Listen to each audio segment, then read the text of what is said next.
Magandang gabi mga kapuso. Ako po ang inyong Kuya Kim na magbibigay sa inyo ng trivia sa likod ng mga trending na balita. Nanlaki ang mata ng isang motorista sa Laguna nang may ibong sumalpok sa minamaneho niyang motor. Kung anong ibon ito, alamin natin yan sa ulat na ito. Habang binabaybay kamakailan ni Nisky ang isang madilim na kalsada sa Santa Cruz, Laguna, meron daw biglang sumalpok sa minamaneho niyang motor. Kasi parang manok yung lumipad. Sumalpok po sa motor. Binalikan ko siya kasi nasa kabilang lane siya ng kalsada eh. So may tendency na masagasaan siya. At dito na raw nanlaki ang kanyang mga mata. Gigay, sinalpok ako ng kwago. Ang bumangga pala sa kanya, isang kwago.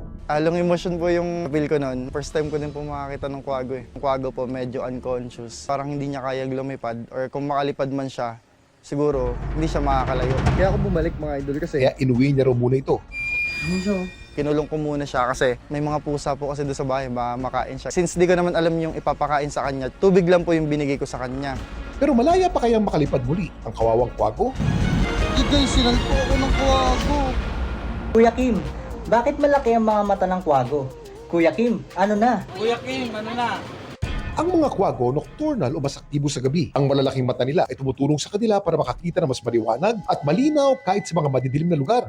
Ang kanilang mga mata may mas malalaking pupil at espesyal na parte na kung tawagin, tapetum lucidum na siyang rason kung bakit nakakakita pa rin sila ng malinaw sa dilim. Pero kung malinaw ang mata ng kwago sa dilim, paano sumalpok ito sa motor na minamaneho ni Nisky? Gigay, sinalpok ako ng kwago. Ayon sa isang veterinaryo, maring nasilaw sa ilaw ang motor ng kwago. Kaya raw nabangga ito. Raptors din daw ang mga kwago at bumababa ang mga ito sa lupa para manghuli ng prey. Gigay, sinalpok ako ng kwago. Kaya posible din daw na nasaktuhan nito ang pagdaan ng motor ni Nixie. Kaya sumalpok siya rito. Samantala, bumuti naman daw ang lagay ng nakaengkwentrong kwago ni Nisky. Tinry ko nang buksan yung pintuan. Mga ilang minutes na paghihintay yun, lumipad na po siya. Kung sa tingin nyo, malaki na ang mga mata ng kwago, baka mas lalong malaki ang mga mata ninyo kapag naka-eye to eye ninyo ang hayop na may pinakamalaking mata sa buong mundo. Alam niyo ba na ang giant squid ang may pinakamalaking mata sa buong animal kingdom?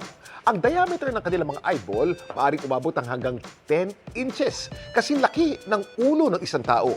Ginagamit nila ang malalaki nilang mga mata para makaaninag kahit pa sila nasa napakalalim na parte ng karagatan. Samantala, para malaman ang trivia sa likod ng viral na balita, i-post o i-comment lang, #Kuya Kim, ano na?